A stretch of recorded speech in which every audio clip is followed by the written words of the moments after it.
sometimes saying yes at work is that the thanks to go.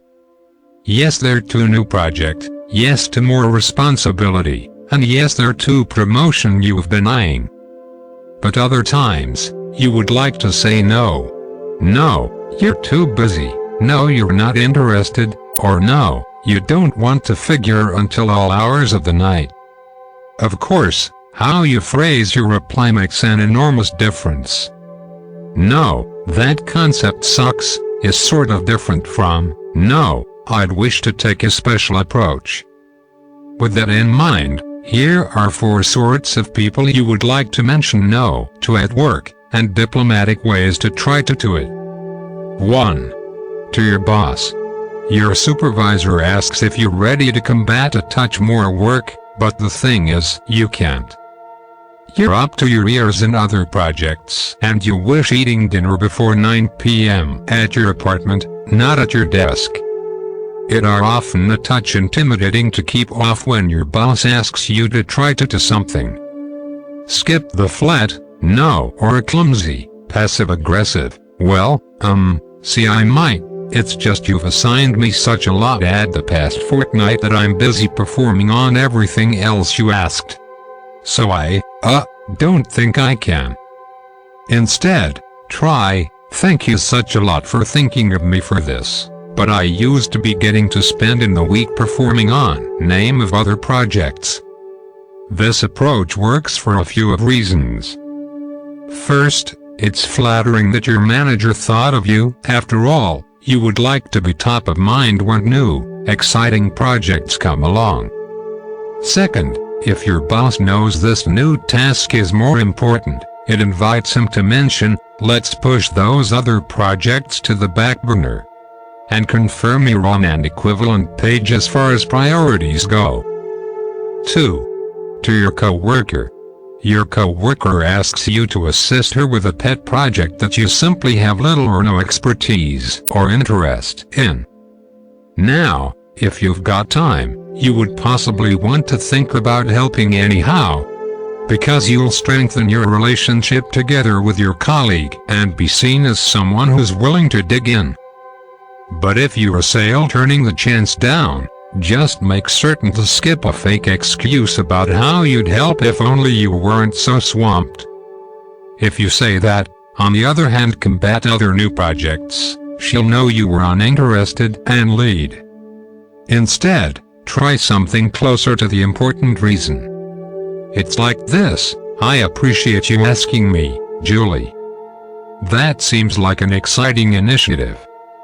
Unfortunately, I'm terrible with social media, I even have a Twitter page I never use and that I can't even begin to know Periscope, so I'm afraid I wouldn't be much help. 3. To your employees. Yes, you would like to encourage brainstorming and love when your employees come to you with new ideas.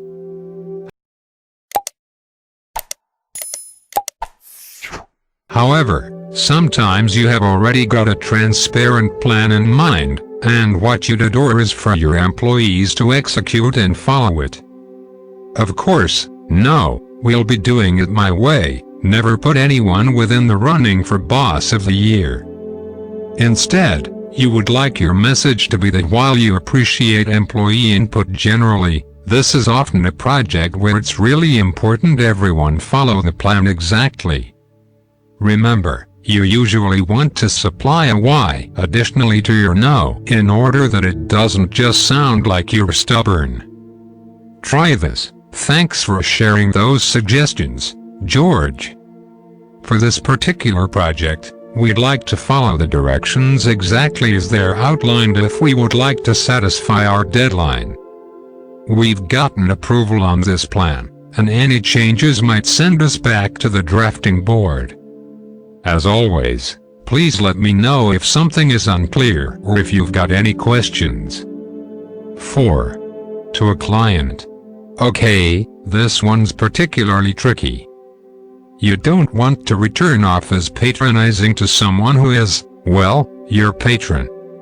Sure, he hired you because you recognize what you're doing. But because he's paying you, he gets a say within the overall direction of your work. Sometimes you would like to reply just like the character within the movie who gets to offer a monologue reminding the client that she's brilliant, and that's why he hired her.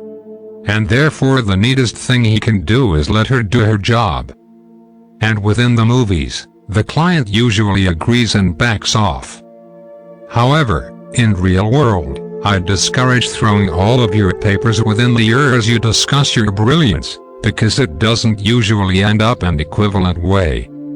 Instead, the primary thing you ought to do is let the client share his thoughts, fully. You'll be tempted to chop him off as soon as he starts into a thought that you simply know would be unpopular or unfeasible, but if you stop him there, he'll think you would possibly not catch on. As he speaks, listen for key concerns he's mentioning or key issues he thinks his new approach is solving. Then, once you respond together with your plan, emphasize how you're addressing an equivalent issues as against how you're shutting down his plan. It should go like this: I hear you're concerned that you simply aren't sold on the proposed new tagline. However, I worry the one you suggested is extremely almost like the competition, and that I know one among your main goals is to phase out.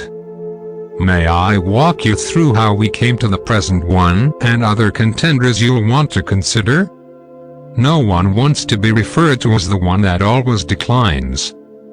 Because after a short time, people will stop asking you for things like joining the really cool, exciting, important opportunities. So, instead, aim to be known for the considerate way during which you express yourself, even in tough conversations.